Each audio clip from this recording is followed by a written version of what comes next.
The moment we pulled up to our new place, a cozy little house perched right at the edge of a quiet forest, it felt like we'd finally broken free. No HOA nonsense, no petty rules about mailbox colors or lawn decorations, just pure, unfiltered freedom. My wife, Jessica, was grinning like a kid on Christmas morning, clutching a box labeled kitchen junk, while our son, Caleb, dashed inside yelling about who got the best bedroom. Our daughter, Mia, spun around on the front lawn, golden retriever Max barking joyfully like he'd found paradise. After years of the grind, Silicon Valley soul-crushing deadlines and HOA complaints about the exact shade of green on our lawn, this was our sanctuary. Private well, septic tank, mailbox stamped, no trespassing, and land we actually owned. Not leased or tied to some neighborhood watchdog. The summer air was thick with possibility as our 2 rented trucks and a van full of furniture rolled up the gravel driveway that curved like a promise toward our fresh start. But man, that dream shattered faster than you'd think. Let me back up a sec. I was hauling a heavy, worn leather sofa with my buddy Mike when a sleek electric vehicle creeped down our road, its HOA patrol logo gleaming like a flashing red warning. It pulled into our driveway and parked diagonally, blocking our second van. Out stepped this woman in her mid-50s, platinum bob so sharp it could slice steel, wearing white capris and designer sunglasses that screamed entitlement. "Good morning," she said with a tone that felt more like a threat than a greeting. "Are you the new residents?" I nodded, still gripping the sofa. "Nathan Brooks, this is my property." She flicked her head like she was unveiling some kingdom. "I'm Linda Carver, president of the Pinewood Heights HOA, just across the street." I set the sofa down, wiping sweat off my hands. "That's funny," I said, "because this parcel isn't part of your HOA." Linda blinked once, lips pursed. "That's unlikely. Every property on this street falls under Pinewood's jurisdiction." I pulled out my phone, opened a deed I'd memorized like the back of my hand. "See for yourself, private land, sold directly by the previous owner. No strings attached. I've got county maps and title insurance to prove it." Linda stepped back, unfazed. "Our board submitted a proposal to annex this property 3 months ago. It's pending. You're subject to our oversight until it's resolved." I laughed, no mocking, just pure bafflement. "So, you want me to follow rules from an HOA I didn't even join, because of some form you filed after I bought my home?" Her expression hardened.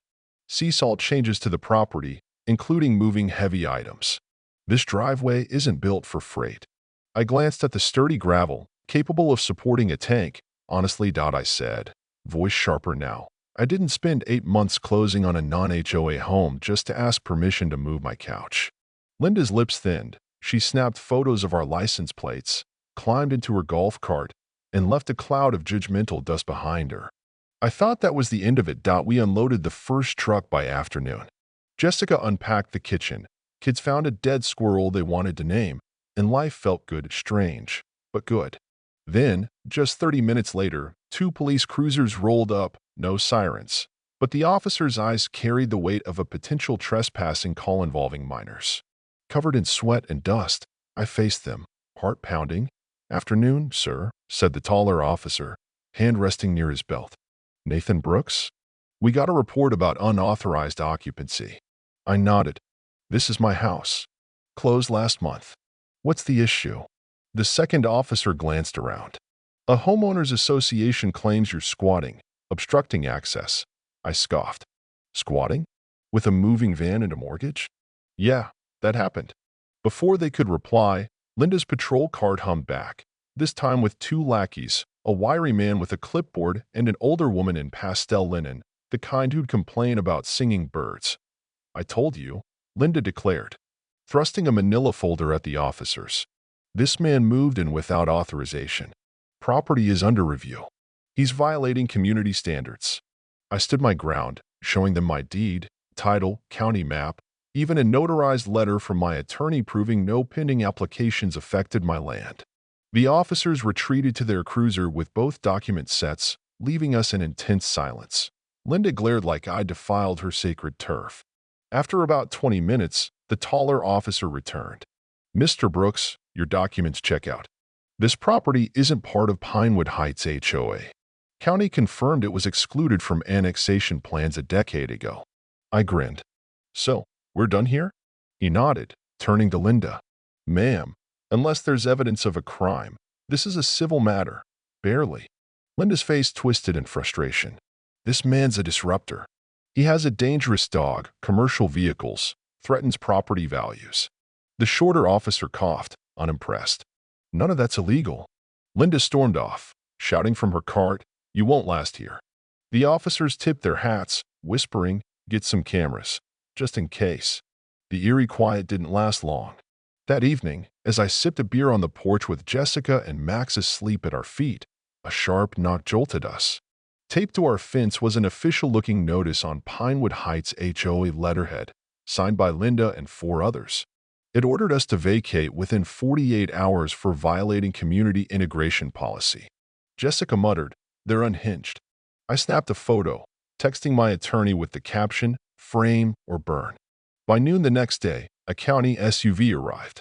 A sheepish animal control officer cited a complaint about an aggressive, unregistered dog. Max wagged his tail, sneezed, and offered a paw. The officer chuckled, checked the tags, and left muttering about Linda's vendetta. Then came the transportation department, measuring our gravel driveway, scribbling notes, concluding the drive was finer than HOA roads but no damage linked to us. Exhausted, I installed motion-activated cameras that night, one on the driveway, one by the door, one facing Pinewood Heights. I wasn't paranoid, just adapting. The next morning, I filed a county report documenting the HOA's overreach, attaching the eviction notice and footage of Linda's cart blocking our van. Jessica turned our dining table into a war room, logging every incident in a Google Doc. Neighbors slowed their cars, staring. One woman, Alexis, watched silently, her gaze icy.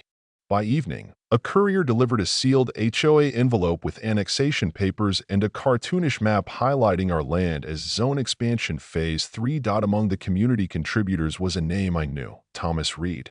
The man who'd sold us the house and had died of a heart attack 2 years earlier. His shaky signature screamed forgery. My stomach churned. This wasn't petty, it was criminal. I called my lawyer, Sarah, who demanded the document immediately. Then Mike brought over the Pinewood Gazette, its editorial screaming, "New arrival threatens Pinewood's harmony." It painted us as lawless outsiders, citing safety concerns for non-existent children. That night, grainy photos of our family surfaced on a local Facebook group, me hauling boxes, Jessica planting herbs, the kids on the porch. Captions read, "Is this who we want near our children?" and labeled Max an aggressive breed. My blood boiled. I flagged the posts, but nothing happened. A fake account commented, "If they're not HOA, why are they allowed?" Jessica caught me gripping the counter, knuckles white. "Breathe," she said. "We have evidence. They have lies." Then came a call from Greg Walsh, a former HOA consultant. Nervous, he claimed to have emails and memos from private board meetings. "Why me?" I asked. He said, "Your name's in a file labeled Problem Assets." He left a flash drive in my mailbox stuffed with PDFs, memos on visual harmony concerns, a spreadsheet marking me non-compliant, and plans to pressure us out. This wasn't about rules. It was about erasing us. I didn't sleep, organizing evidence like a detective. Sarah and her team laid out a 3-pronged lawsuit: defamation for the smear campaign, forgery for Reed's signature, and interference with property rights. We filed the suit, serving Pinewood Heights by sunset. The next morning, Linda's patrol vanished. Greg called with more emails detailing daily nuisance claims and perimeter disruption tactics. One from Treasurer Mike mentioned greasing palms at county zoning. Sarah contacted the prosecutor. A detective visited, eyebrows raised over the forged petition. By week's end, Linda, Mike, and Ellen, the third member, were subpoenaed. The neighborhood hushed like a storm rolling in. Then came the HOA's counterattack. Glossy flyers in every mailbox warning of disruptive newcomers and aggressive legal maneuvers, including a photo of my truck's license plate, blurred but unmistakable. Jessica tossed the flyer aside. "This is how mobs start," she said. I fought back with an open letter posted online and sent to the Pinewood Tribune exposing forgery and harassment. It spread like wildfire on Facebook and a subreddit with 10,000 followers. The Tribune requested an interview. A podcast wanted to discuss HOA overreach. At Pinewood's first ever live-streamed meeting, Linda denied everything, but Mike's absence after a county interview fueled rumors of bribes and misused funds. Neighbors started nodding at us. One even left a six-pack with a note, "Hang in there." Then our mailbox burned. At 2 a.m., my cameras caught a hooded figure with lighter fluid and a match, arson, minor, but federal under intimidation laws. The sheriff parked outside for 6 hours unrequested. The subpoena hearing arrived. Sarah presented our case like a maestro, the forged map, Greg's emails, and an audio recording.